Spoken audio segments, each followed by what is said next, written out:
तो हम सब एक तब हैं, हम सब आत्मा आत्मा भाई भाई की दृष्टि से, मतलब वो ईश्वर ही कहती है, हम सबका परमपिता परमात्मा गॉड फादर इंग्लिश में कहते हैं, हम सब फ्रेंड हैं। तो आज हमारे बीच में टीवी के अमोल भाई जी एडवोकेट है सुप्रीम कोर्ट में, आपको आध्यात्मिकता क्या, what is the meaning of spirituality आपको बताएंगे, तो आप सुनिए। कोई कहता है कि धर्म के ऊपर जो आस्था है वही आध्यात्मिकता है।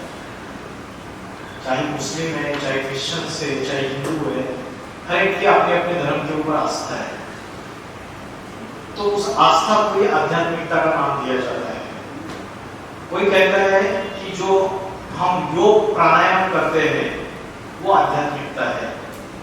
कोई कहता है कि जो मेडिटेशन की अलग अलग प्रक्रिया है वो अध्यात्म है, और कोई कहता है कि मन की एकाग्रता ही आध्यात्मिकता है।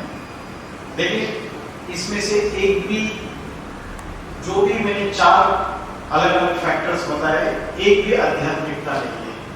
क्योंकि अगर धर्म के आस्था आध्यात्मिकता होती तो आज हिंदू मुस्लिम अलग अलग बहुत झगड़े कर रहे आपस में, दुश्मनी बढ़ती जाती है, एक राज्य दूसरे राज्य से लड़ रहा है, जाति जाति में लड़ाई है, एक राष्ट्र दूसरे राष्ट्र से लड़ रहा है, घर घर में झगड़े हैं। धर्म की आस्था को भी अध्यात्म नहीं कहेंगे।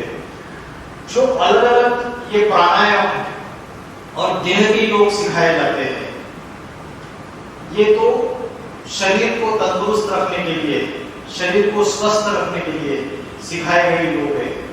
इससे आप शरीर की बीमारी खत्म कर सकते हो, अपने शरीर को स्वस्थ कर सकते हो, लेकिन इसको आध्यात्मिकता नहीं कहेंगे। उसके बाद मेडिटेशन के अलग अलग टेक्निक्स यूज किए जाते हैं, मन की एकाग्रता का अलग अलग अभ्यास सिखाया जाता है, लेकिन क्या किसी का मन एकाग्र हो रहा है? छोटे बच्चे से लेकर बूढ़े तक सबका मन आज भटक रहा है। तो आध्यात्मिकता की सही व्याख्या क्या है? तो आध्यात्मिकता की सही व्याख्या जो है वो स्वयं परमात्मा के सिवाय, परमात्मा कहो, उसे गॉड कहो, उसे ईश्वर कहो, उसके सिवाय कोई भी उसकी सही व्याख्या नहीं बता सकता। भगवत गीता में बोला है, यदा यदा धर्मस्य ग्लानिर्भवति भारत अभ्युत्थानम् अधर्मस्य तदात्मानं सृजाम्यहम्। जब जब धर्म की ग्लानि होती है, धर्म माना धारणा, धारणा माना एक तरीके से संस्कार। जैसे हिंदू लोग हैं, मैं संस्कारों की परिभाषा समझाने के लिए आपको अलग अलग उदाहरण दे रहा हूं। धारणा क्या होती है? राजा अगर लड़ाई में मारा जाता था तो भारत ये सती सावित्री का देश है, रानी जल की आग में जुहार कर देती थी, लेकिन पर पुरुष को अपने शरीर को हाथ में लगा देती थी। इसको कहते हैं धारणा, संस्कार। ये धर्म की धारणाएं है। ये धारणाएं धीरे धीरे धीरे धीरे लोप होती हुई, यदा यदा ही धर्मस्य ग्लानिर्भवति भारत, धर्म की ग्लानि हो गई, इन धारणाओं का खंडन हो गया। जो अच्छी अच्छी धारणाएं थी उसका खंडन होता गया, और जो अधर्म की धारणाएं, उन धारणाओं को हम एडॉप्ट करते गए धीरे धीरे समाज में।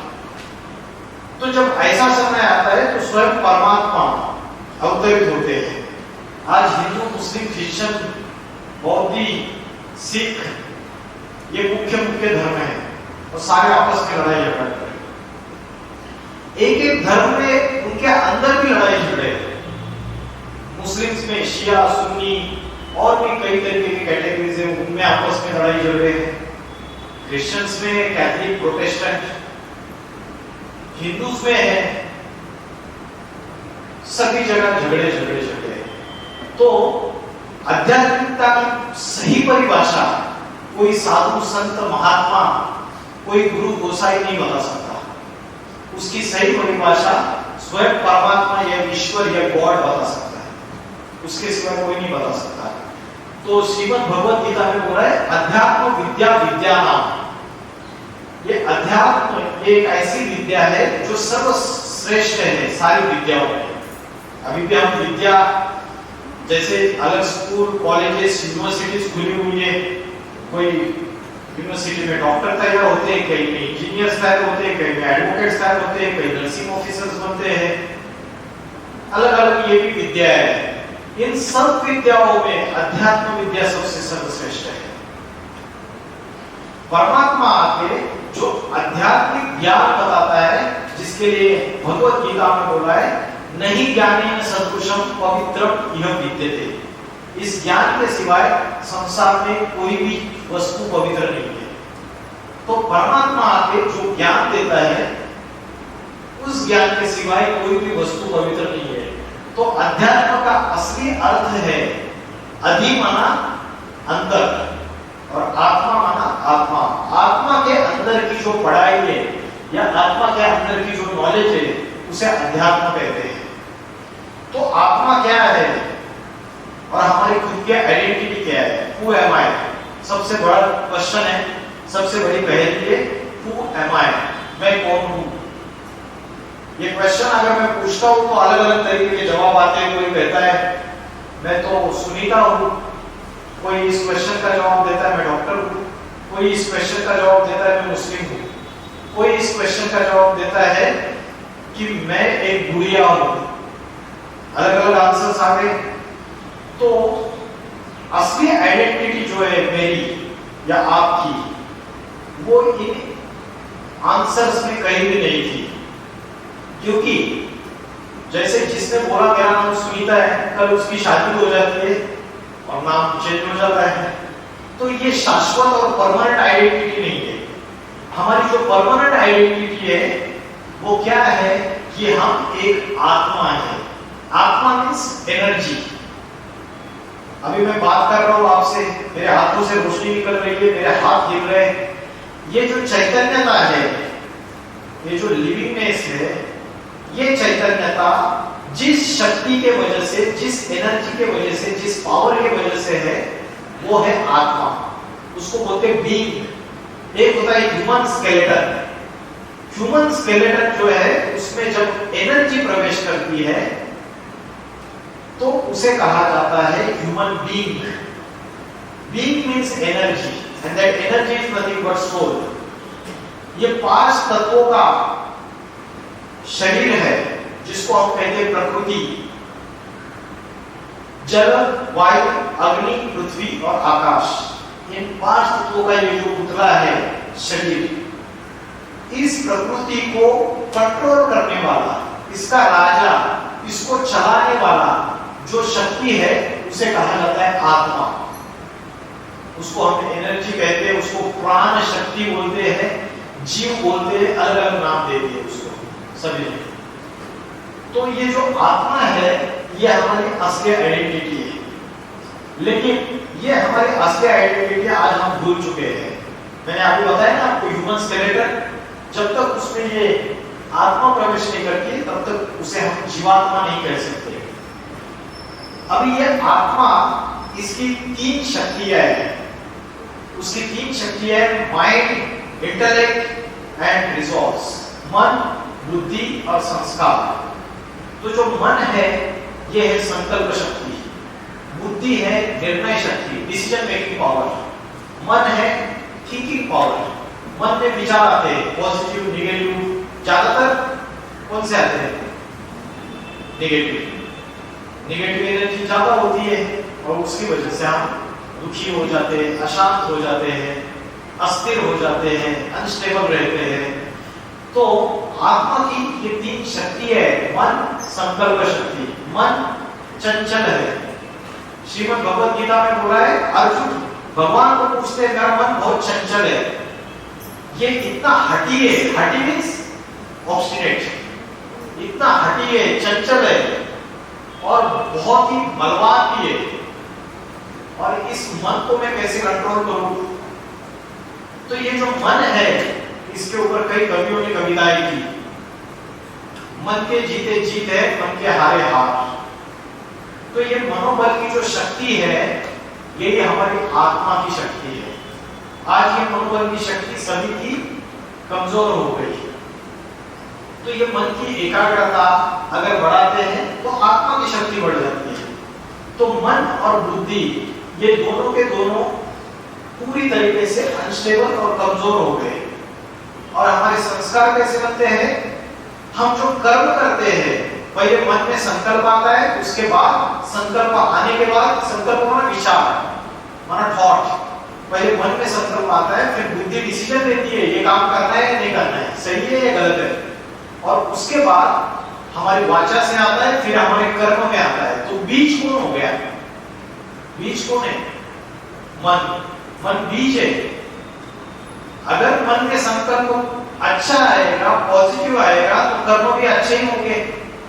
अगर मन में निगेटिविटी है तो कर्म भी निगेटिव होंगे। तो इस मन रूपी बीज को हमें पानी डालना चाहिए। पेड़ को जब पानी डालते हैं तो सारे वृक्षों को पानी डालते हैं हम, टहनियों को, पत्तों को, फलों को, फूलों को जरूरत है डालने की। बीज को पानी डालोगे तो सारे वृक्षों को पानी मिलेगा। वैसे ये मन रूपी बीज को हमें वश में करना है, इसको कंट्रोल करना है। किसी के पास करोड़ों रुपए है और उसका मन कमजोर है, तो क्या होगा? सुसाइड। सुशांत सिंह राजपूत, सेलिब्रिटी, करोड़पति, बहुत सारा पैसा है। तो ये जो मन की जो शक्ति है, इसको बोला जाता है विल पावर। इसको विल पावर बोलो, आत्मबल बोलो, अनेक अनेक नाम से इसको पुकारते हैं। तो आज हम इस समाज में जो अलग अलग कर्म कर रहे हैं, चाहे अपने प्रोफेशन में काम कर रहे हैं कहीं पे, तो इस समय हमको इस मन रूपी बीज का बहुत ध्यान रखना है। इसको अगर आप स्टेबल करते हो तो आप हर कर्म एक्सेलेंट तरीके से करते हो, जिसके लिए भगवत गीता में बोला है योगः कर्मसु कौशलम। जो योगी है उसके कर्मों में कुशलता आती है। तो कर्मों में कुशलता आती है तो वो ट्रेन में बूट पॉलिश करने वाला लड़का भी हो, अगर उसमें वो मन में स्थिरता है और वो योगी है, तो उसका कर्म एक्सेलेंट कर्म रहेगा, दूसरे जितने बूट पॉलिश वाले हैं एक्सेलेंट, और अप्रिशिएट करेंगे लोग उसको। तो कोई भी कर्म है, कर्म छोटा बड़ा नहीं है, लेकिन उसको परमात्मा की याद में, आत्मा के एकाग्रता में, मन की एकाग्रता में अगर करते तो वो कर्म एक्सेलेंट कर्म हो जाता है। तो आत्मा की तीन शक्तियां मन, बुद्धि, संस्कार। संस्कार है, अच्छे कर्म करेंगे तो अच्छे संस्कार बनते हैं, और बुरे कर्म करेंगे तो बुरे संस्कार बनते हैं। तो ये तीनों की तीनों शक्तियां हमारी कमजोर हो चुकी है, और उसकी वजह से आत्मा की बैटरी डिस्चार्ज हो चुकी है। किसी की कम डिस्चार्ज हुई है, किसी की ज्यादा डिस्चार्ज हो गई है। जैसे बैटरी होती है, घड़ी में भी बैटरी होती है, कोई छोटी बैटरी होती है, कोई बड़ी बैटरी होती है, वैसे हमारे हर एक आत्मा एक बैटरी है, एक रिकॉर्ड है। उस रिकॉर्ड में हमारे अनेक जन्मों के संस्कार पड़े हुए हैं। और सबसे मुख्य बात यह है कि शरीर और आत्मा में मेन डिफरेंस क्या है? कोई बताएगा मुझे, शरीर और आत्मा में मुख्य डिफरेंस क्या है? शरीर विनाशी है और आत्मा अजर अमर अविनाशी है। आत्मा कभी मरती नहीं है, इसलिए कोई मरता है तो उसका शरीर मरता है, आत्मा नहीं मरती। आप बोलते हो अरे भाई साहब अच्छे खासे थे, अभी चले गए, तो क्या चला गया? शरीर तो वैसे का वैसा है उनका, भाई साहब का कुर्सी पे ऐसे बैठे हुए। वो जो एनर्जी है जिसकी वजह से वो बात कर रहे थे, जिसकी वजह से आंखों से उनके रोशनी निकल रही थी, करने के लिए हलन चलन कर रही थी, दैट एनर्जी इज भाई साहब, रमेश भाई, जो भी है फलाना। तो वो जो हमारी शक्ति है, उस एनर्जी को एकाग्र करने के लिए हमको क्या करना चाहिए? उसके लिए सबसे पहले हमें यह समझना चाहिए कि यह आत्मा दिखती कैसी है और यह आत्मा इस शरीर में कहाँ रहती है और इसके ओरिजिनल क्वालिटीज क्या है। तो सबसे पहले आत्मा के ओरिजिनल क्वालिटीज क्या है? आत्मा की ओरिजिनल क्वालिटी है पवित्रता, 100% पवित्रता, 100% शांति, 100% प्रेम, 100% सुख, 100% ज्ञान, शक्तियों से भरपूर। ये आत्मा की आनंद, ये आत्मा की ओरिजिनल क्वालिटीज है। मैंने कोई नई चीज खरीदी, समझो मोबाइल खरीदा, और मोबाइल मैंने जब नया खरीदा तो उस समय जो उसका परफॉर्मेंस था वो 1 साल के बाद, 2 साल के बाद उसका परफॉर्मेंस कम होता जाता है, उसका जो लुक है, अपीयरेंस है, वो भी धीरे धीरे कम होता जाता है, और उसकी क्वालिटी जो है वो भी कम होती जाती है। वैसे ही आत्मा का है। आत्मा जब पहली बार इस सृष्टि में आई, पहली बार जब जन्म लिया आपने, तो वो 100% पवित्र, 100% सुखी, 100% शांत, 100% ब्लिसफुल, सारी क्वालिटीज थी आत्मा के अंदर।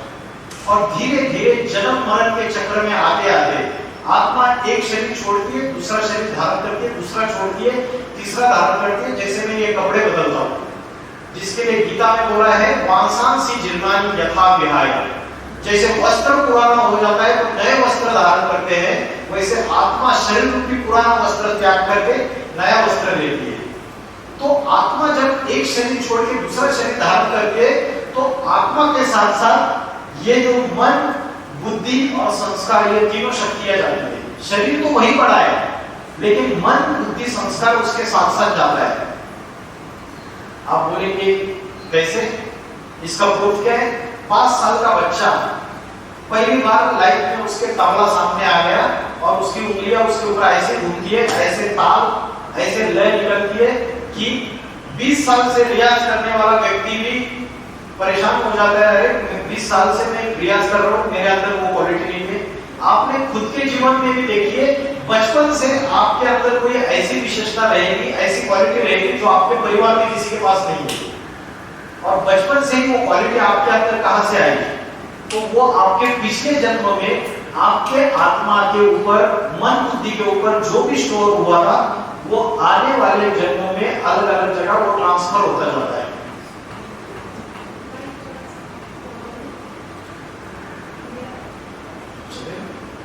तो आत्मा जो है एक शरीर छोड़ती है, दूसरा शरीर धारण करती है, और मन, बुद्धि, संस्कार, ये तीनों शक्तियां उसके साथ साथ जाती है। ये बताने के पीछे मेरा कारण ये है कि इस जीवन में हम अपने मन और बुद्धि में जो भी अच्छी चीजें स्टोर करेंगे ना, वो अगले जन्म में भी काम में आएगा। लेकिन लोगों की गलत फहमियां रहती है कि अरे जब तक जीना है ऐश करो। चार्वाक करके एक नीति है, चार्वाक बोलता है यावत जीवेत सुखम जीवेत ऋणम कृत्वा घृतम पिबेत। जब तक जीना है सुख में जो ऐश करो, लोन लेते रहो, ऋण माना लोन, कर्जा लेते रहो और घी पूरी खाते रहो। तो आज के हमारी जो लाइफस्टाइल है, जीवन पद्धति इस तरीके से हो रही है क्योंकि आत्मा की नॉलेज नहीं होने की वजह से, उसकी वजह से हम सच्ची सुख शांति प्राप्त नहीं कर पा रहे। तो ये आत्मा की ओरिजिनल क्वालिटीज मैंने बताई आपको।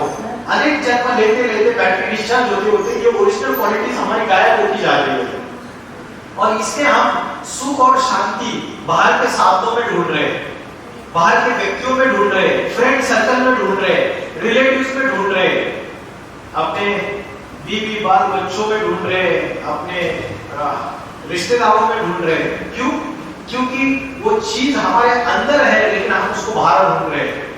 तो बाहर ढूंढ रहे तो हमें सच्ची 100% सुख और शांति मिलती है, उसकी वजह से दुखी मिलता है। उसका कारण ये है कि जो अंदर समाई हुई चीज है उसका हम ध्यान नहीं करते। उसको प्राप्त करने के लिए जो करना चाहिए, 24 घंटे में 1 घंटा भी हम अपने मन को एकाग्र करने को, आत्मा को एकाग्र करने का अभ्यास नहीं करते। हम 24 घंटे में सारा समय अपने शरीर, अपने देह और देह की भोगों की पूर्ति, खाना खाते हुए भोग है, मुख का भोग है, वो खाना खाते हैं ना, ये भी एक भोग है। ऐसे अलग अलग इंद्रियों के अलग अलग भोग है, उन भोगों की पूर्ति करने के लिए लगे रहते हैं। हम धन भी कमाते हैं तो अपने परिवार या अपने देह के पोषण के लिए। मैं बोल रहा हूँ वो कमाना नहीं है, ये बात नहीं है, कमाना है लेकिन बैलेंस नहीं है ना। मोटर गाड़ी है, मोटर गाड़ी का ड्राइवर अलग है और ये गाड़ी का भोजन अलग अलग है, दोनों का, ड्राइवर का भोजन और गाड़ी का भोजन, ये डिफरेंशिएट नहीं कर पा रहे हैं। आत्मा का भोजन अलग है और ये शरीर रूपी गाड़ी का भोजन अलग है। हम शरीर को सारा समय देते हैं, रात को सोते भी है तो शरीर को आराम देते हैं, लेकिन मन बुद्धि रूपी आत्मा हमारी भटकती रहती है। सपने आएंगे, डिस्टर्ब होंगे, तो मन बुद्धि रूपी आत्मा को एकाग्र करने का कोई भी अभ्यास हम करते नहीं है, जिसकी वजह से हमारे अंदर सच्ची सुख शांति नहीं है। तो आत्मा की अष्ट शक्तियां है, ये अष्ट शक्तियां हमारे आत्मा की कमजोर हो गई है। आत्मा की अष्ट शक्तियां कौन सी है? 8 पावर्स ऑफ द सोल। अनेक जन्म लेते लेते ये पावर्स भी हमारी कम हो गई है। सबसे नंबर 1 डिवाइन क्वालिटी है सहन शक्ति, सहनशीलता, पावर टू टॉलरेट। और जो घर में माता रहती है या माँ रहती है, उसके अंदर सहन शक्ति अगर रहेगा तो घर हमेशा सुख और आनंदमय रहेगा। अगर माँ के अंदर सहन शक्ति नहीं रहेगी तो वो घर जल्दी टूट जाता है। तो अभी हो रहा है ना, अभी जितने इंडिया के अंदर, मैं एडवोकेट हूँ, अभी इंडिया के अंदर डिवोर्स का प्रमाण इतना ज्यादा बढ़ गया है, प्रोपोर्शन, क्योंकि वो सहन शक्ति खत्म हो गई। शादी हो जाती है, लड़की 1 महीने के अंदर घर पे वापस। एडजस्टमेंट, सहन शक्ति, जीवन में जो भी समस्याएं आती है, हर एक घर घर में मिट्टी के चूल्हे, हर एक के जीवन में अलग अलग समस्याएं, दुख है, तो उसको सहन करना ये आत्मा की शक्ति है, क्वालिटी है, पावर है। तो सहन शक्ति। दूसरी, सामना करने की शक्ति। छोटा बच्चा है, उसके पेरेंट्स का एक्सीडेंट हो गया और उसके कोई भी नहीं है, ऑर्फन, तो उसके जीवन में पूरा संघर्ष है, तो वो उन परिस्थितियों का सामना करता है, तो वो सामना करने की शक्ति उसके आत्मा में है। अगर वो सामना करता है तो भविष्य में बहुत बड़ा एक ऑफिसर बन जाता है। तो ये सारी शक्ति है अलग अलग। निर्णय करने की शक्ति, परखने की शक्ति, समेटने की शक्ति, विस्तार को संकीर्ण बनाने की शक्ति। अभी निर्णय करने की शक्ति, परखने की शक्ति हमारी कमजोर हो चुकी है।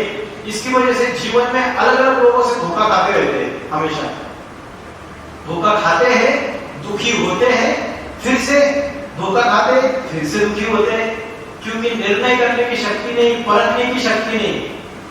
जो झोरी होता है ना, डायमंड, हीरे का झोरी, उसको परख होती है कि ये हीरा है। अगर मेरे हाथ में आ गया, हीरा क्या होता है? पत्थर से बनता है, पत्थर से तराशा जाता है। हमारे हाथ में आ गया, हम तो झोरी है, हम उसको पत्थर समझ के फेंक देंगे, और वो झोरी जब समझ में आएगा उसको ये हीरा है, वो करोड़ों ले लेगा उसके। तो आत्मा की जो अनेक शक्तियां है, अष्ट शक्तियां, ये हमारी कमजोर होती गई है। इसका कारण क्या है ये कमजोर होने का? मन की शक्ति कमजोर हो गई, बुद्धि की शक्ति कमजोर हो गई। इसका मूल कारण है कि आत्मा को 5 विकारों ने ग्रस लिया। 5 भूत आत्मा के अंदर आ गए, 5 चोर घुस गए अंदर। कौन से 5 चोर बताएंगे कोई? आत्मा के अंदर 5 चोर घुस गए। कौन से 5 चोर? कोई बताएगा? कोई भी नहीं? इन जनरल कोई भी जवाब दीजिए।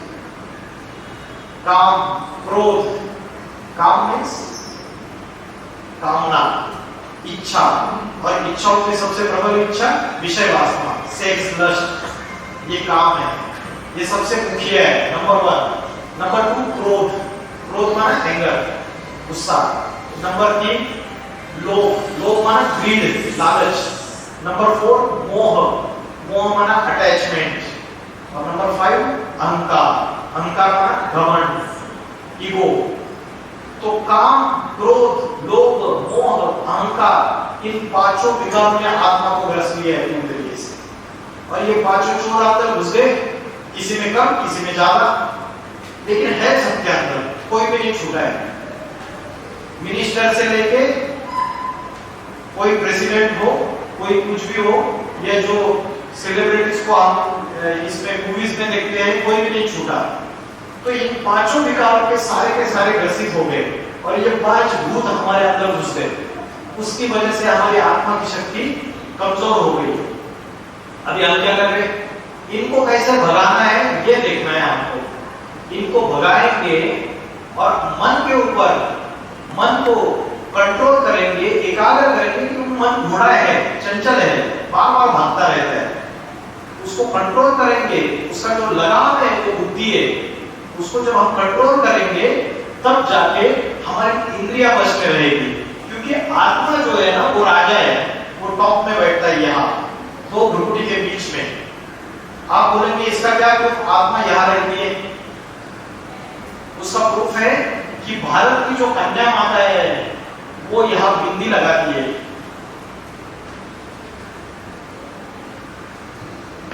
ये बिंदी लगाती है, और पुरुष लोग यहाँ टीका लगाते हैं। द्वापर युग से जब सेजेस, अलग अलग ऋषि मुनि सेजेस जो है सेंट्स है, उनको पता चला कि मनुष्य बॉडी कॉन्शियसनेस में ज्यादा आ रहा है, देहाभिमान में ज्यादा आ रहा है और शरीर के आसक्ति में ज्यादा आ रहा है, तो उसको आत्मा का भान रहे, इसलिए ये ट्रेडिशन चालू हुआ था, ये परंपरा चालू हुई थी। लेकिन मनुष्य इस परंपरा को भूल गया, अभी वो एक फैशन बन के रह गई, इसके मूल अर्थ को भूल गया कि आत्मा यहाँ रहती है दो भ्रूणि के बीच में। तो ये आत्मा का रहने का स्थान है। दूसरा इसका और एक प्रूफ है, इंदिरा गांधी को उसके सिक्योरिटी गार्ड, इंदिरा गांधी देश की प्राइम मिनिस्टर थी इंडिया की, उसके सिक्योरिटी गार्ड ने उसको शूट किया, 40-50 गोलियां मारी, छाती में, पेट में, यहाँ वहां, उसको तड़प रही थी, एक हॉस्पिटल लेके गए, आधा एक घंटे के बाद छिड़ाए। एक ही गोली अगर यहाँ पे मारते या यहाँ पे मारते तो एक सेकंड में खेल खलास होना था। तो आत्मा जो इस सारे शरीर को चलाने वाली जो शक्ति है वो यहाँ पे रहती है। तो यह आत्मा का स्थान है, जिसके लिए श्रीमद् भगवत गीता में बोला है, भ्रूर मध्य प्राण आवेश संवेदा, भ्रुकुटी के मध्य में प्राण शक्ति स्थित है। तो यहाँ पे ध्यान लगाना है। हम बाहर बोल रहे हैं सुख को, शांति हमारे गले का हार है। एक हिरण है कस्तूरी मृग, वो सारे जंगल में भागता रहता है, सुगंध कहां से आ रही है, स्मेल, अच्छी स्मेल कहां से आ रही है, उसको पता नहीं उसके पेट में कस्तूरी है, उसी से सुगंध आ रही है। वैसे हमारा हाल हो चुका है। तो आत्मा का ध्यान दो भ्रूणि के बीच में करना है, लेकिन कैसे करना है ध्यान, जिसको हमने देखा है कि उसको ध्यान कैसे कर सकते हैं। आत्मा एक बीज है, जैसे कोई वृक्ष का बीज होता है ना, जब बीज लगाया जाता है या बोया जाता है, उसके बाद ये हरा भरा वृक्ष आता है। तो इस बीज को किसी ने देखा है क्या? नहीं देखते, हरे भरे वृक्ष को सभी देखते हैं। वैसे ही ये बीज जो आत्मा है, इन आंखों से दिखता नहीं है, लेकिन इसको हम अनुभव कर सकते हैं, महसूस कर सकते हैं। तो इसको कैसे अनुभव करना है, तो वो कैसी दिखती है आत्मा, तो भगवत गीता में बोला है, अनोरणीयाम स्मरेत, आत्मा is smaller than the atoms and molecules, smaller than the atoms and molecules. मतलब आकाश में जैसे स्टार चमकता है, छोटा से छोटा स्टार, उस स्टार को आप यहाँ पे कॉन्सेंट्रेट करो, यहाँ पे याद करो। और सबसे अच्छा समय है प्रातः समय, ब्रह्म मुहूर्त का समय, सवेरे 2 बजे से लेकर 4:45 बजे तक का समय, उसको ब्रह्म मुहूर्त का समय बोलते हैं, अमृत वेला बोलते हैं। कॉस्मिक एनर्जी उस समय, साइंस ये बोलता है कि उस समय कॉस्मिक एनर्जी सबसे ज्यादा रहती है। उस समय अगर आप आत्मा का ध्यान करोगे या कोई भी पॉजिटिव संकल्प करोगे, पॉजिटिव थॉट्स करोगे, तो वो आपको फुल्ली उसी तरीके से आपका जीवन बनेगा, उसी तरीके से आपका दिन होगा। तो आत्मा दो भ्रूणि के बीच में रहती है और आत्मा इस लाइक स्टार, जैसे आकाश में स्टार दिखता है वैसे स्टार। तो प्रातः समय 4 बजे उठ जाइए, जल्दी सोने की प्रैक्टिस कीजिए। आप लोग अलग अलग वर्किंग होंगे, लेकिन फिर भी जिनको पॉसिबल है 4 बजे उठ जाइए। 4 बजे उठ के आप रेगुलरली खुद के लिए समय दीजिए, क्योंकि आत्मा के लिए समय देना और खुद के लिए समय देना, बाकी जो कर रहे हो आप वो पर है, देह भी पर है, शरीर पर है, और जिसके लिए कर रहे हो वो भी पर है। तो स्व क्या है? आत्मा। तो सवेरे 4 बजे उठ के खुद के लिए समय दीजिए। उस समय कोई भी याद नहीं आना चाहिए, कोई मित्र संबंधी, कोई फ्रेंड, कोई रिलेटिव, पापा मम्मी, कोई पत्नी, बीवी, बाल बच्चे, कोई भी याद नहीं आना चाहिए। तब एक ही आपको थॉट करना है, मैं आत्मा स्टार हूं। मुख से बोलना नहीं है, मन के अंदर सोचना है आपको, मैं आत्मा स्टार हूं। आंखें खुली रखनी है और स्टार को याद करना है, सबसे छोटा स्टार याद करना है। चाहे तो आप खिड़की खोल के एक बार स्टार देख सकते हैं, गैलरी में जाकर देख सकते हैं स्टार। जो चीज देखोगे वो आपको याद आएगी। और फिर कल मेरा किसके साथ झगड़ा हुआ, कल मेरा क्या प्रॉब्लम्स थे, कल मेरा ऑफिस में क्या हुआ, कल क्या हुआ, सारी चीजें भूल जाइए, नील। सिर्फ मैं आत्मा स्टार हूं। आप हाफ एन आवर इस एक संकल्प में बैठ जाइए। तो आत्मा जब आप अपने आप को समझेंगे तब आप देखेंगे कि आपकी कंसंट्रेशन की पावर, मन की एकाग्रता की पावर, आप शक्ति अनुभव करेंगे और उससे ये जो आपकी खोई हुई शक्तियां हैं ये फिर से आपके अंदर आने लगेंगी। लेकिन ये कोई एलोपैथिक दवाई की है, आयुर्वेदिक दवाई है। ये बहुत धीरे धीरे रोज प्रैक्टिस करनी रहती है, रोज अभ्यास करना रहता है। हमारा 7 डेज का कोर्स भी होता है, वो पूरा आप कर सकते हैं। उसके बाद वीकली आप जुड़ सकते हो। तो ऑनलाइन कोर्स भी होता है, ऑफलाइन भी होता है। तो आपको एक पर्टिकुलर फॉलो करना पड़ेगा। मैं तो जस्ट इंट्रोडक्शन दे रहा हूँ आपको, ठीक है। तो जैसे हम ये समझ ले कि मेरी आइडेंटिटी हु एम आई, मैं एक आत्मा हूं। तो इस आत्मा का पिता कौन है? जैसे शरीर को जन्म देने वाले पिता होते हैं, वैसे आत्माओं का भी पिता होता है। क्योंकि अगर कोई बैटरी है उसको चार्जिंग करना है तो आप उसका कनेक्शन जनरेटर से जोड़ देते हो। वैसे ही अपनी आत्मा को चार्जिंग करने के लिए हम खुद को तो याद करेंगे, कॉन्सेंट्रेट करेंगे, लेकिन उसका कनेक्शन हमें परमात्मा से भी जोड़ना पड़ेगा, उसको भी याद करना पड़ेगा, तब चार्जिंग फास्ट हो जाएगी। तो जो आत्माओं का पिता है वो है परम पिता परमात्मा शिव। आत्मा स्टार है तो परमात्मा भी स्टार है। परमात्मा को अलग अलग धर्म वाले अलग अलग नामों से पुकारता है। कोई उसको गॉड करके पुकारता है, कोई उसको ईश्वर कहता है, कोई उसको अल्लाह या खुदा करके पुकारता है। सबने नाम अलग अलग दे दिए, लेकिन है वो एक ही पावर, एक ही सुप्रीम पावर, और हम सब उसके बच्चे हैं।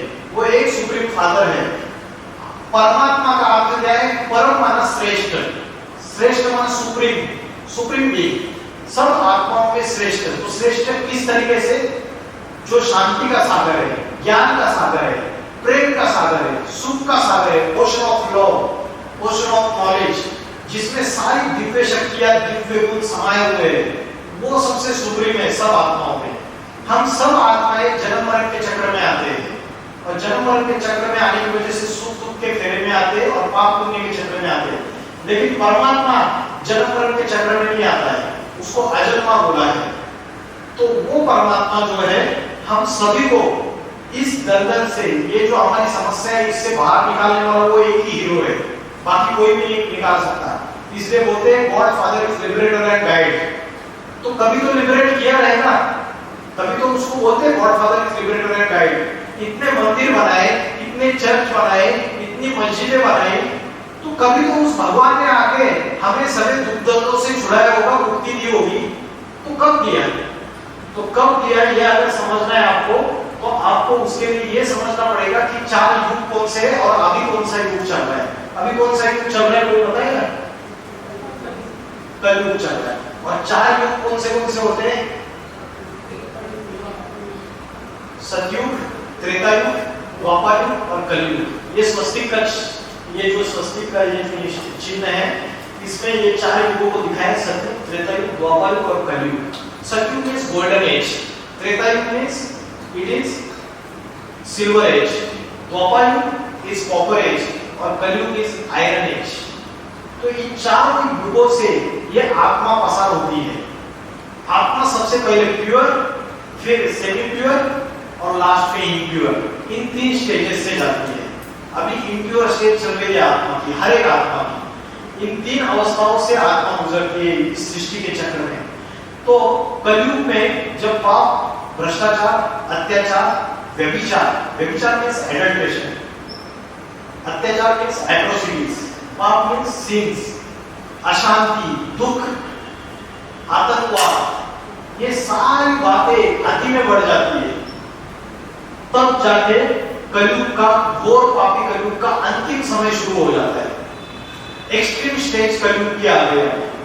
और कलयुग का जो अंतिम समय होता है, जब सारी सृष्टि विनाश की कगार पे आके खड़ी हो जाती है, on the verge of the destruction, उस समय परमात्मा इस सृष्टि पे अवतरित होते हैं।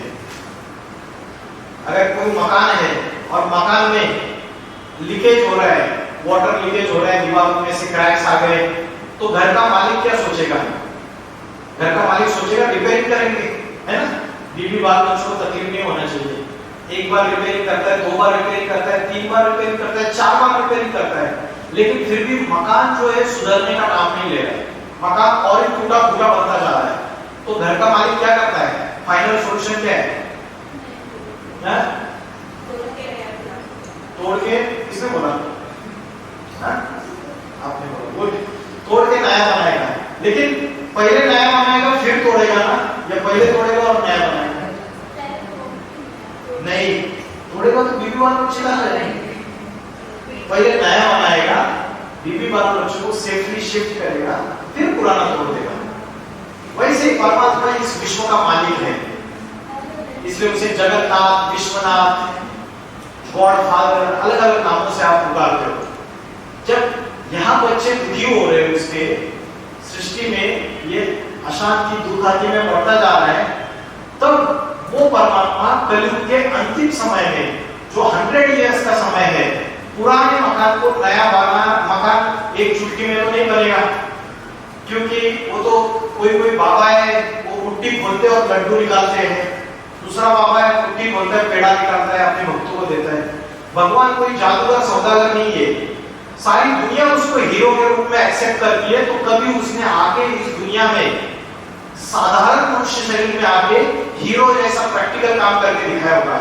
जैसे हम तुम लोग अपने जीवन को चलाने के लिए साधारण तरीके से नौकरी ढूंढते हैं, काम करते हैं, अपना परिवार चलाते हैं, सब कुछ करते हैं, तो परमात्मा प्रैक्टिकल आके इसी दुनिया में उसने हीरो जैसा कार्य किया रहेगा, इसीलिए सारी दुनिया उसको याद करती है।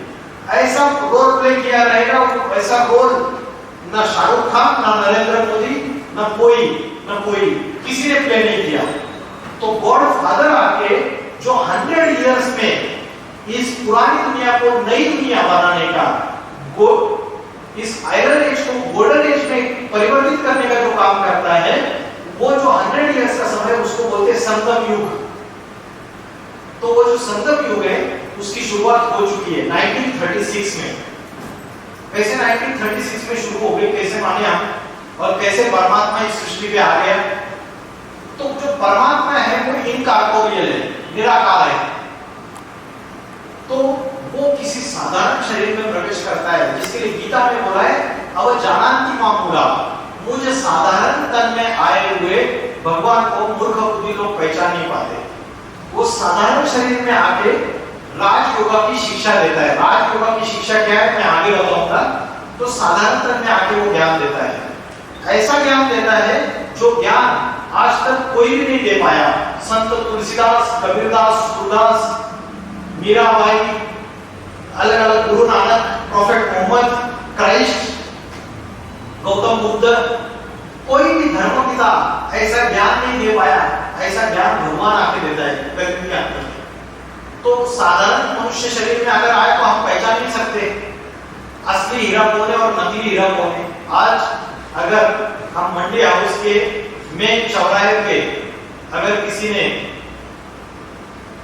हीरे की दुकान खोल दी और नकली हीरे की दुकान खोल दी, 10-15 नकली हीरे की दुकान खुल जाती है, एक असली हीरे की दुकान भी रहती है उन्हीं दुकान में, लेकिन वो असली हीरे की दुकान कोई पहचान नहीं पाता है और उसके असली हीरे की दुकान के हीरे बिकते नहीं है और नकली हीरे खूब बिकते हैं। वैसे ही भगवान जब सच्चा असली हीरा इस सृष्टि पे आता है तो अलग अलग नकली हीरे भी निकल जाते हैं। तो जो संगम युग का समय है 100 इयर्स का, उसी समय परमात्मा आता है। उसका मुख्य कारण ये है कि आज से 70-80 साल पहले इस दुनिया में एटॉम बम की पावर नहीं थी, न्यूक्लियर बॉम्ब्स, एटॉमिक वेपन्स। लड़ाइयां होती थी घोड़े पे, तलवारों से, गन से लड़ाइयां होती थी, लेकिन 70 सालों में ये जो न्यूक्लियर पावर का जो इन्वेंशन हुआ है, हिरोशिमा नागासाकी के ऊपर 1945 में जापान के 2 शहर अमेरिका ने पहली बार न्यूक्लियर बॉम्ब का इस्तेमाल किया। आज वो जो न्यूक्लियर पावर है वो हर एक छोटी से छोटी कंट्री के पास है। पाकिस्तान के पास है जो आपका सबसे बड़ा दुश्मन है, उसके पास भी न्यूक्लियर पावर है। रशिया और अमेरिका, इनके पास ये न्यूक्लियर वेपन सबसे ज्यादा है। सबसे छोटा कंट्री नॉर्थ कोरिया, उनके पास ये न्यूक्लियर वेपन्स होने की वजह से वो आज अमेरिका और बड़े बड़े जो कंट्रीज है उनको भी, क्या नाम उसका, किम जोंग, वो उनको भी धमकी दे रहा है। तो ये जो न्यूक्लियर वेपन्स है ये सारे के सारे ये हमारे घर के सजावट के लिए नहीं है। समझो मेरे घर के नीचे किसी ने बारूद बिछाई हुई है, तो क्या मैं उस घर में सेफ हूं क्या? मेरे घर के नीचे मैंने बारूद बिछाई है, तो मैं घर में सेफ हूं क्या? नहीं हूं।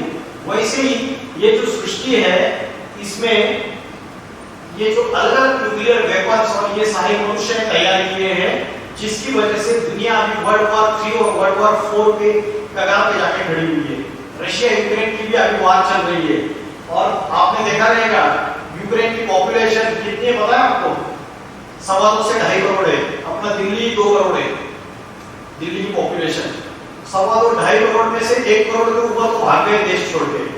करोड़ों की संपत्ति, सारी चीजें सब कुछ छोड़ के भाग गए। आज की तारीख की मैं ये भी हवा में बातें नहीं कर रहा हूं। तो ये जो विनाशक परिस्थिति है, ये इसलिए आई है, ये न्यूक्लियर पावर की वजह से। ये न्यूक्लियर पावर, ये न्यूक्लियर वेपन्स इस पृथ्वी में सभी जगह, वो ओशन में वो क्या बोलते हैं उसको, सबमरीन्स के रूप में है, पनडुब्बी सबमरीन्स उसके रूप में है, और न्यूक्लियर वेपन्स हवा में भी है, सभी तरीके से। तो ये सृष्टि सारी विनाश के कगार पे खड़ी हुई है, और जब मनुष्य अपने विनाश के, डिस्ट्रक्शन के सारे साधन इकट्ठा करता है, तब भगवान की सृष्टि पे अवतरित होता है। तो ये सबसे बड़ा प्रूफ और प्रमाण है भगवान का इस सृष्टि पे आने का। ठीक है, तो जब ये विनाश का समय नजदीक आ गया, तो हम क्या कर रहे हैं? पीस कॉन्फ्रेंस कर रहे हैं। देखिए, ये बड़े बड़े piece conference, world peace conference, international conference on global piece 2019, ये विश्व शांति अहिंसा सम्मेलन, बड़े बड़े सम्मेलन आयोजित करते हैं। 6 घंटा 8 घंटा बातें करते, 2 दिन मिलते, सभी बड़े बड़े ऑफिसर्स, बड़े बड़े लेवल के अधिकारी। क्या होता है? रोक पाया कोई रूसिया और यूक्रेन का युद्ध? इंटरनेशनल कोर्ट ऑफ जस्टिस, उसकी जो जुडिशरी है, 9 जजेस की बेंच, उन्होंने डिसीजन ले लिया कि रशिया ने गलत तरीके से यूक्रेन के ऊपर आक्रमण किया है, और ऑर्डर पास कर दिया कि तुरंत आक्रमण को रोक दो। उसके बावजूद रशिया कुछ नहीं मान रहा है, इंटरनेशनल कोर्ट ऑफ जस्टिस की बात नहीं मान रहा है। तो सारी की सारी जुडिशरी फेल है, सब कुछ फेल है। तो ये जो युद्ध है, इसमें ये सारी चीजों में, सृष्टि में दुख और अशांति बढ़ती चली जा रही है, और ये सारी सृष्टि विनाश के कगार पे खड़ी हुई है। यही वो समय रहता है परमात्मा इस सृष्टि पे अवतरित हो जाता है। तो मैंने आपको ब्रीफ में क्या क्या चीजें बताई, एक बार मैं रिवाइज कर रहा हूँ। सबसे पहले हु एम आई, मैं कौन हूँ? What is the definition of spirituality? आध्यात्मिकता क्या है? आत्मा के अंदर की जो नॉलेज है, आत्मा के अंदर की जो स्टडीज है, वही सच्ची आध्यात्मिकता है। और वो आत्मा की स्टडीज स्वयं परमात्मा बता सकता है, बाकी कोई नहीं बता सकता। क्योंकि परमात्मा जो है वो इस सृष्टि के आदि मध्य अंत का ज्ञाता है। ये सृष्टि शुरुआत कब हुई, इसका मध्य कब है और अंत कब होगा, मकान का फाउंडेशन कब डाला, ये बाप बताएगा या बच्चा बताएगा? बच्चे को तो पता ही नहीं है। बाप बोलेगा कि तुझे क्या पता इस मकान का मैंने कैसे फाउंडेशन डाला, कब ग्राउंड फ्लोर बनाया, कब फर्स्ट फ्लोर बनाया? तूने तो बिल्डिंग देखी है, बस 7th फ्लोर कंप्लीट हुई बिल्डिंग देखी। वैसे ही हम बच्चे नहीं जानते हैं, हम इस परमात्मा के जो चिल्ड्रन है, संतान है, वो नहीं जानते ये सृष्टि शुरुआत कब हुई और इसका अंत कब होगा। इसकी पूरी नॉलेज उस परमात्मा के अंदर ही समाई हुई है। तो ये देखिए, इधर 3 वर्ड्स, ये मनुष्य लोग है, पृथ्वी लोग है, यहाँ सब हम आत्माएं रहती है और जन्म मरण के चक्र में आते हैं। जब सृष्टि का विनाश होता है, तो हम सारी आत्माएं परम धाम या सोल वर्ल्ड, या इसको बोलते हैं ब्रह्मलोक, आत्मलोक, वहां वापस चली जाती है। सूरज चांद सितारों से परे, बियॉन्ड द स्काई, जो है उसे बोलते हैं परम धाम या ब्रह्मलोक, जिसके लिए भगवत गीता में बोला है, न तत् भासे तो सूर्य पश्चाम को पावो यद्यत्वान निवर्तन्ते तद्धामो परमो। जहां चंद्र सूर्य तारों का प्रकाश नहीं पहुंचता है, वहां का मैं रहने वाला हूं, उस परम धाम का। तो परमात्मा वहां का रहने वाला है, हम आत्माएं भी उस सोल वर्ल्ड की रहने वाली है। हम इस सृष्टि पे आके रोल प्ले करते हैं, पार्ट बजाते हैं, अनेक जन्मों में अनेक पार्ट बजाए जाते हैं। तो परमात्मा उस परम धाम का रहने वाला है। उसको मुस्लिम लोग भी मानते हैं। मुस्लिम लोग बोलते हैं खुदा फर्श का नहीं, खुदा अर्श का रहने वाला है, खुदा सातवें आसमान का रहने वाला है। क्रिश्चियंस भी मानते हैं supreme soul Christ Jesus Christ के उंगली ऊपर है, supreme soul lives in the supreme abode. Guru Nanak बोलते हैं एक ओंकार निराकार अकाल मूर्त है। अकाल मूलक का अर्थ क्या है? जिसको काल भी नहीं कहा सकता। काल माना क्या? मृत्यु। और देवों का देव जो महादेव है शिव शंकर, उसको बोलते हैं महाकाल। जब सारी सृष्टि में मृत्यु का तांडव मचेगा, विनाश की ज्वाला भड़केगी, तब उस समय परमात्मा शिव शंकर के द्वारा इस सारी सृष्टि को कलयुगी सृष्टि से बदल के नई दुनिया सतयुगी सृष्टि में परिवर्तित करेगा। तो ये आध्यात्मिक मैसेज मैंने आज आपको दिया। और आज जितने भी डिप्रेशन, स्ट्रेस और टेंशन, ये सब कुछ इस वजह से है कि हम अपने को आत्मा समझना भूल गए। जब हम अपने को आत्मा समझेंगे, अपनी सच्ची स्पिरिचुअलिटी को पहचानेंगे, उसका अभ्यास करेंगे, और बस आजकल तो सारी चीजें सोशल मीडिया और सब कुछ यूट्यूब चैनल्स में अवेलेबल रहती है। रोज 1 घंटा भी आप अगर 7 डेज का कोर्स करके इसको रेगुलर 1 आवर भी डेली आपके लाइफ में घर बैठे फॉलो कर सकते हैं कई चीजों को, और अपने आप को एकाग्र कर सकते हैं। तो ये जो गीता में ये दिखाए, ये घोड़े दिखाए और ये रथ है, और भगवान उसमें सारथ्य रथ है और अर्जुन रथ में बैठे हुए हैं। तो कठोपनिषद में आए आत्मानं रथिनं विद्धि शरीरं रथमेव च बुद्धि तु सारथिं विद्धि मन प्रग्रहमेव च। माना आत्मा रथी है। रथी माना वो जो रथ में बैठा हुआ है, अर्जुन। जैसे ये शरीर है, ये रथ है, और उसमें जो मेरी आत्मा है वो रथी है। तो आप अपनी आत्मा को रथी, शरीर को रथ समझ, ये शरीर रथ है। और बुद्धि को सारथी, बुद्धि सारथी है। यहाँ भगवान को सारथी दिखा है, बुद्धि कंट्रोल कर रही, और मन को ही लगाम जानना चाहिए। और जो इंद्रियां है ये घोड़े है, सारे के सारे जो इंद्रियां है हमारी ये घोड़े हैं, ये भाग रहे हैं, कंट्रोल में नहीं है हमारे। क्योंकि आत्मा जो राजा है उसकी बात कोई मान ही नहीं रहा है, समझ रहे हैं ना? क्योंकि राजा टॉप में बैठता है यहाँ, तो राजा ने कोई ऑर्डर पास किया तो जो भी उसके मिनिस्टर्स है या उसके नौकर चाकर है, प्रजा है, उन्होंने उसके ऑर्डर को मानना चाहिए ना। लेकिन आज क्या होता है, मैं खाना खा के आया घर पे और मैडम के पास आया प्रोग्राम करने के लिए, मैडम ने बोला अरे सर यहाँ आज हमने रसगुल्ला बनाया, रसगुल्ला खाइए, मुझे रसगुल्ला बहुत पसंद है।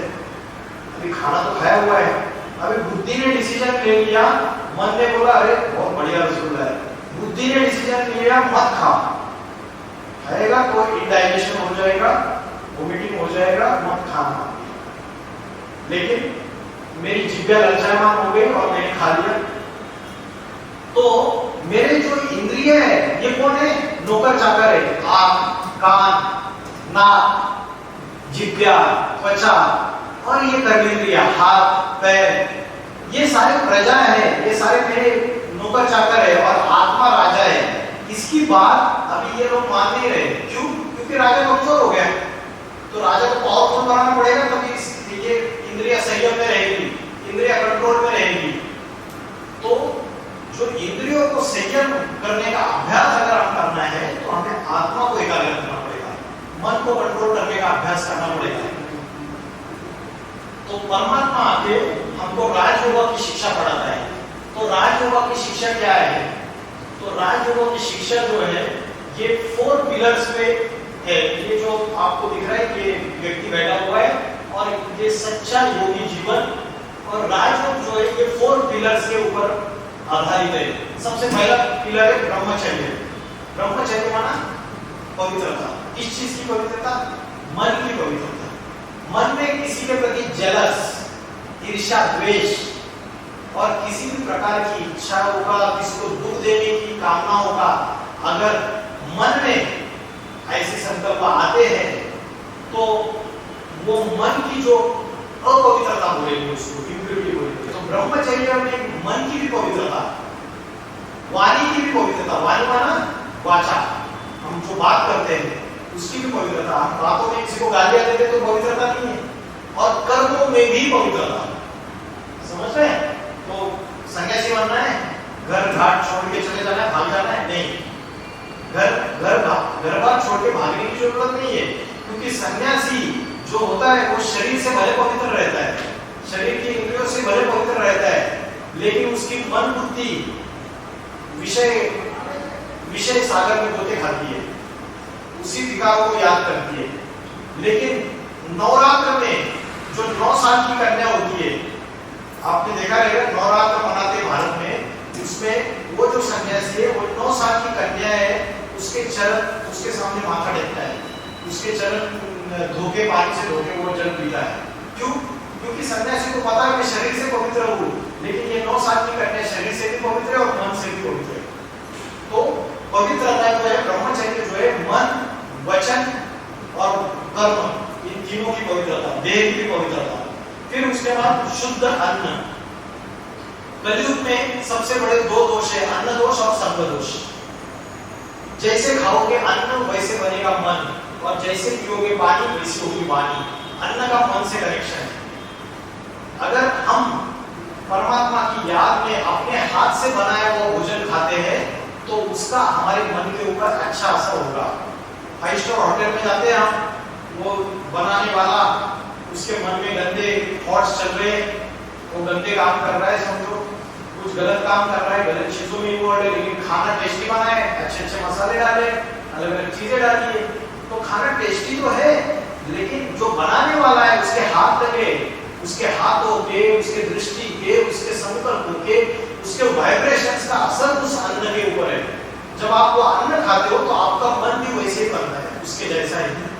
जैसे खाओगे अन्न वैसे बनेगा मन, और जैसे पियोगे पानी वैसे होगी वाणी। जो पानी पियोगे वैसे ही वाणी होगी। तो आज ये अन्न और पानी, ये सारा बहुत सोच समझ के खाना चाहिए।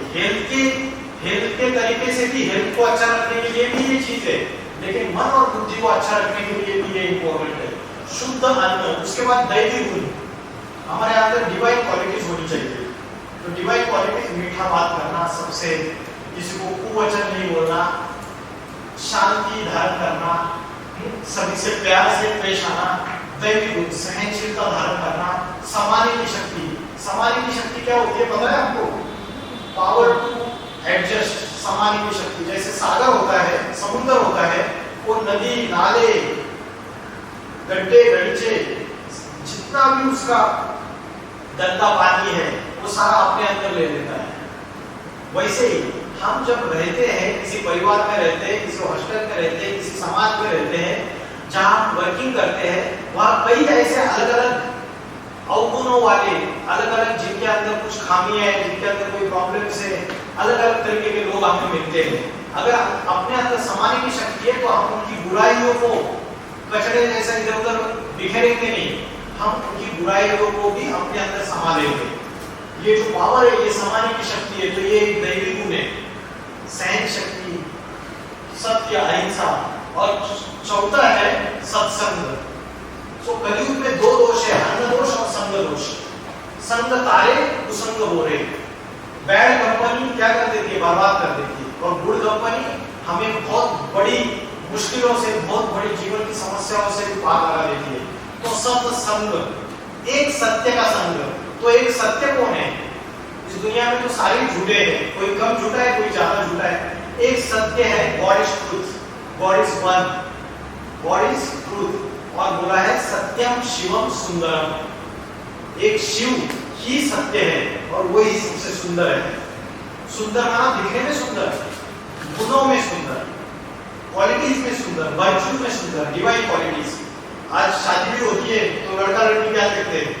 बाहर का रूप, बाहर की सुंदरता देखते हैं ना, लेकिन आंतरिक सौंदर्य जो है, इंटरनल ब्यूटी, वो एक्सटर्नल ब्यूटी से ज्यादा वैल्यूएबल है। Is it right? Internal beauty external beauty से ज्यादा है। तो ये राजयोग की जो शिक्षा है, ये शिक्षा अपने को आत्मा समझना और परमात्मा को याद करना, और इन 4 ब्रह्मचर्य, शुद्ध अन्न, दैवी गुण और सत्संग, इन 4 पिलर्स के ऊपर आधारित है। और ये राजयोग की जो व्यक्ति है, इसके 5 भूत, काम, क्रोध, लोभ, मोह, अहंकार। काम, क्रोध, लोभ, मोह, अहंकार। काम माना कामना, इच्छा, इच्छा और द्वेष, जेलस, ईर्ष्या, द्वेष, इनसे उत्पन्न होता है सुख और दुख। श्रीमद् भगवत गीता बोलती है काम, कामना, इच्छा और द्वेष, इन दोनों से सुख और दुख, इन द्वंद्वों की उत्पत्ति हो जाती है। और उसकी वजह से ही हम संपूर्ण मूर्ख या मूर्खता को प्राप्त होते हैं। गीता में बोला है ध्यायतो विषयानुसा संगस्तेषु उपजायते, विषयों का ध्यान करने से, विषय माना जैसे कोई भी वस्तु का हम भोग लेते हैं उसको विषय बोलते हैं, ऑब्जेक्ट। उसका ध्यान करने से क्या होता है, आसक्ति निर्माण होती है। ध्यायते विषयानुसा संगस्तेषु उपजायते, संगा का संजायते काम, और आसक्ति से कामना, कामना माने इच्छा या विषय वासना, कामानि जायते क्रोधा, उस कामना से, उस इच्छा से क्रोध का जन्म होता है। कैसे? अगर कोई कामना की पूर्ति नहीं हुई तो क्रोध आता है। बच्चा बोलता है पापा मेरे को ये वाली साइकिल चाहिए, और उसको नहीं मिलती है तो उसको क्रोध आता है। मतलब एक छोटा एग्जांपल दे रहा हूं, हम अपने जीवन में इन एग्जांपल्स को डाल सकते हैं। कोई भी कामना की पूर्ति नहीं होती है तो क्रोध आता है, और क्रोध से हमें लालच, लोभ उत्पन्न हो जाता है, फिर मोह और फिर अहंकार आ जाता है, और ये पांचों विकार हमारे प्राणों का नाश कर देते हैं। कामानि जायते क्रोधा, क्रोधानि भवति सम्मोहा, सम्मोहात् बुद्धिनाशा, बुद्धिनाशात् प्रणश्यन्ति। तो हमारी जो गाड़ी है ना घंटे में चल जाती है, हाथ पांव पे ड्राइवर कमजोर है, पांचों विकार, पांचों भूत हमारे ऊपर हावी होके पड़े हुए हैं, और हम उनको भगाने के लिए कुछ भी नहीं कर रहे, कोई अभ्यास नहीं कर रहे, कोई समय नहीं दे रहे। तो ये राजयोग की शिक्षा है, परमात्मा स्वयं आपके लिए शिक्षा देता है। तो मैंने ये अलग अलग श्लोकों के गीता के इससे माध्यम से आपको बताया सच्ची आध्यात्मिकता क्या है। आपको कोई प्रश्न है तो आप पूछ सकते हैं, ठीक है? किसी को कोई डाउट है तो पूछ सकते हैं।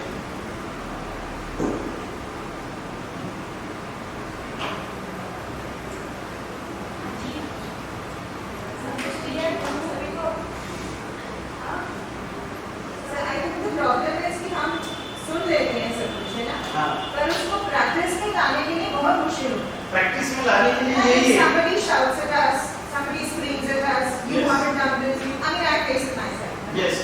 तो मतलब वो उस चीज़ का I'm trying to control my temper a lot of times. You know, I'm trying, जैसे आप कहते हो कि you know उसको जो बाहर का जो माहौल है उसको भी अपने अंदर ले लो। तो ये अंदर ले लेके ना सर हम फिनिश हो जाएंगे। उसके लिए दिन में सिर्फ 1 घंटा, 1 या 1.5 घंटा, 1 एंड हाफ आवर, इतना ही मैं देने के लिए बोल रहा हूँ, और रेगुलर देना पड़ेगा। आज तो सिर्फ एक इंट्रोडक्टरी लेक्चर हो गया, तो मेरा कहना है आप जुड़िए। 7 डेज का कोर्स होता है, ऑफलाइन ऑनलाइन। आपके बिजी शेड्यूल में से आप टाइम निकालिए। हमारी जो ये बहन जी माता जी है, ये लोग आएंगे, अगर आप टाइम देंगे तो प्रॉपर्ली कोर्स देंगे। वो कोर्स देने के बाद 7 डेज का कोर्स होने के बाद यूट्यूब चैनल, वेबसाइट में सारा अवेलेबल है। आप रोज 1 घंटा को क्लास कर सकते हैं, घर में बैठ के अपनी अपनी जगह बैठ के आप 1 घंटा क्लास कर सकते हैं। और उसके बाद हमारी जो प्रैक्टिस है ना, फॉर एग्जांपल मैं गाड़ी ड्राइव करके आया, तो हमारी जो प्रैक्टिस है, हम यहाँ कॉन्सेंट्रेट करने का ऐसा अभ्यास करते हैं। अभी मैं पिछले 17-18 ईयर से जुड़ा हुआ हूँ इस चीजों से, स्पिरिचुअलिटी से। तो हम ऐसा अभ्यास का जो ये हमारा रेगुलर जो अभ्यास है 1.5-2 घंटे का, उसकी वजह से पूरे दिन भर जो भी कर्म करते हैं, गाड़ी ड्राइविंग कर रहे हैं तो भी मेरा कंसंट्रेशन यहाँ पे रहता है। नेचुरली क्या होता है, पुरुष रहेगा तो उसको स्त्री का देह याद आएगा, और स्त्री रहेगा तो उसको पुरुष याद आएगा, या स्त्री रहेगा तो उसको या तो अपना हस्बैंड याद आएगा, या तो बाल बच्चे याद आएंगे, चिल्ड्रन याद आएंगे। तो बुद्धि जो है, बुद्धि का कंसंट्रेशन हमारा इस तरीके से हो गया है, जिसकी वजह से हमारी बुद्धि स्त्रियों पर एकाग्र नहीं हो पाती। अगर हम उस बुद्धि को सूक्ष्म बना दे, माइंड उसको सूक्ष्म बना दे, उसको जो स्थूल माना फिजिकल चीजों को याद कर रहे हैं, हम मटेरियल चीजों को याद कर रहे हैं, उसको हम सूक्ष्म बना दे, यहाँ पे कंसंट्रेट करें, देखिए आप बहुत कुछ पावरफुल महसूस करेंगे। और even while doing the karma, even while doing handling all the management you are handling there, so doing all those things, तब भी आप अपने आप को पीसफुल महसूस करेंगे, और आपको लगेगा कि मैं कैसे इतना पॉजिटिव हो सकती हूँ, कैसे मैं ये हैंडल कर पा रही हूँ, क्योंकि वो शक्ति आपके अंदर है। लेकिन आपको रेगुलर करना पड़ेगा, रेगुलर और पंक्चुअल। तो उसको आप 7 डेज का कोर्स करके इसको आगे बढ़ाइए, क्योंकि हमारा स्पिरिचुअल लिटरेचर भी होता है। तो रोज जब आप इसको रोज 1 घंटा सुनेंगे, क्योंकि उसके वीडियोस भी अवेलेबल है, पहले तो आपको बेसिकली जाना पड़ेगा, समझने के बाद ही आप सुन सकते हो। 1 घंटा कॉन्सेंट्रेटेड होते हैं, 24 घंटे कोई भी समय निकलना है सवेरे का समय निकलना है, वो आपका समय होगा। उसमें आपके हस्बैंड, बाल बच्चे, कोई भी रिश्तेदार, फ्रेंड्स, कोई इंटरफेयर नहीं कर सकता। वो स्व का समय है, आपका खुद का समय है। वो समय अगर लोगे तो देखिए पावरफुल, डिलाइटफुल, और सारी पहाड़ जैसी समस्याएं, जो भी प्रॉब्लम्स है रोजमर्रा के जीवन में, आपको बहुत छोटी दिखाई देगी। प्रॉब्लम्स बहुत छोटी।